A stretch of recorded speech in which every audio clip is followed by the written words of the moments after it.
Shit. Hello there. Sorry it's been a minute. Been about as keen and able at making knife videos as you'd expect of someone doing half homeschooling, half working extra hours on the front line of this nonsense, whatever's going on. I'm quite tired, but we've got a review I've been needing to do for a while. I'll keep it brief. I don't particularly like slating things for longer than they need to be slated, but I'll communicate to you some reasons why this should not probably be your next knife purchase. Not saying I'm going to level all of my global frustrations at this poor inanimate object, but this knife is bad and it should feel bad.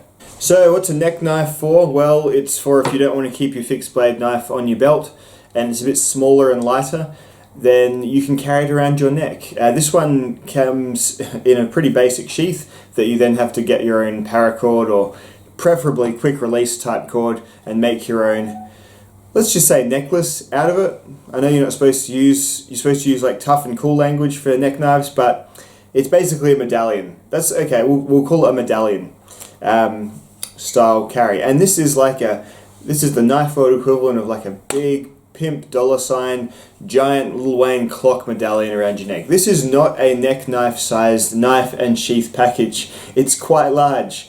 It's probably about twice the size of probably one of the more decent neck knives, which would be like the GARBERG Ghost Strike if you're after something that's US made and doing about what this is aiming to do.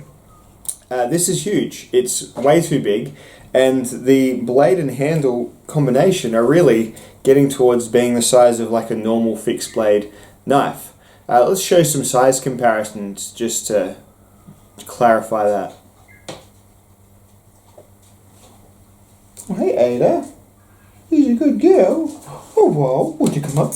Oh, would you come up and sit right here? Hello, who's a good pupper? Hey, who's a good pupper?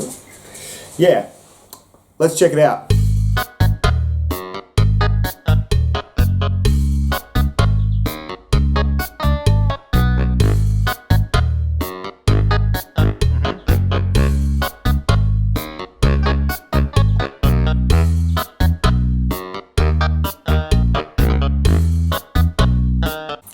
So apart from it being just a little bit too unwieldy, there aren't really any other ways to carry this knife.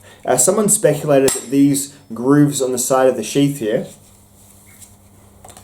were to put your belt through, but no belt I have is as narrow as these spaces here. You need like a really thin belt, which I don't really see belts this thin that aren't like kind of fancy man belts, and that kind of goes against the type of fellow who would carry a knife such as this on their belt every day. So yeah, it really is the only way to carry the blade is unless you can get some kind of tech lock system, or you could make, I guess, a loop out of paracord. Yeah, medallion style necklace carry is the way that they are pushing this for. So already you've got a knife that's kind of going to swing around a little bit too much. It's very long. It's yeah, definitely one of the bigger neck knives you're going to have.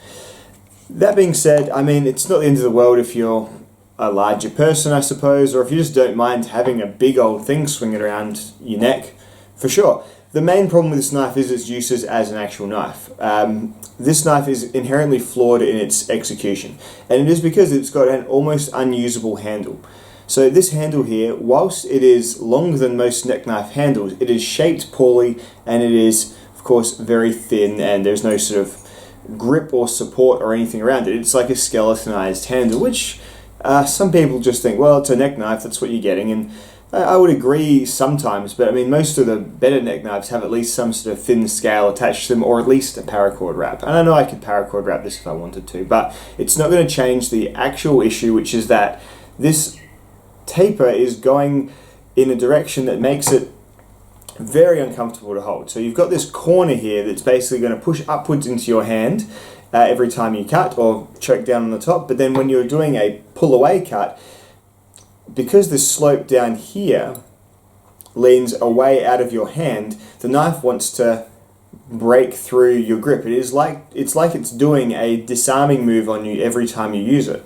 So say when you grab a piece of, well, here's some paracord to begin with, and you want to make a cut like this, so as the knife is getting pulled sort of upwards by the material that you're cutting, which shouldn't be happening for too long because the edge is sharp and it will cut, the blade is getting levered down, and you can see this sort of cornery edge part here is really almost ideal for breaking the grip of the pinky finger that's holding it.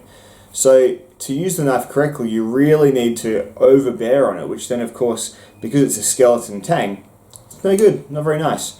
So that paracord was no issue, but if you're using it to hold and cut something like cardboard or something like twisted sisal rope, it's really, really unpleasant to use. So that's the main issue with this knife. It's poorly executed. It looks kind of cool, I guess. The edge came incredibly thick and obtuse as well. The larger USMCs that these are based on have a taller flat grind. I thought they were hollow ground, but I think they're flat ground. But they cut way better than this one did. So I had to put I got my Tormek and I put a sort of a taller 17-degree edge on it to get it to actually cut properly. And now it does. It cuts very well. And the Krovan 1095 steel that K-Bar uses on the US-made knives is pretty good. It's okay. Like it's not M4 or anything crazy like that, but for a lower cost steel, a 1095 variant, it's fine. It does what it says on the box will do. So that's fine. The steel's fine. Once you've got it sharpened, the blade on its own in a vacuum cuts really well, but just when it comes to taking it in your hand and doing things with it, even if you were to wrap this handle in paracord, this ending of the blade tang is just no damn good. It just doesn't feel good to make cuts with. So negative review on this guy. Do not buy. I would not recommend this one. I'd say it's one of the poorer K-Bar products I've had. Usually they are quite good. I've got my BK9 up there. It's fantastic. This is just almost something that shouldn't have been made, or was just made as a passing thought, and I just don't know how many they've sold, but in terms of being a neck knife, I think it's too big even for people who aren't too disgusted by a big neck knife hanging around your neck. And when it comes to actually using it in hand, it's frightfully uncomfortable and just not correctly designed. So, scathing, right? But there we are, the USMC short neck knife is a poor review. So there we go. Bye-bye now.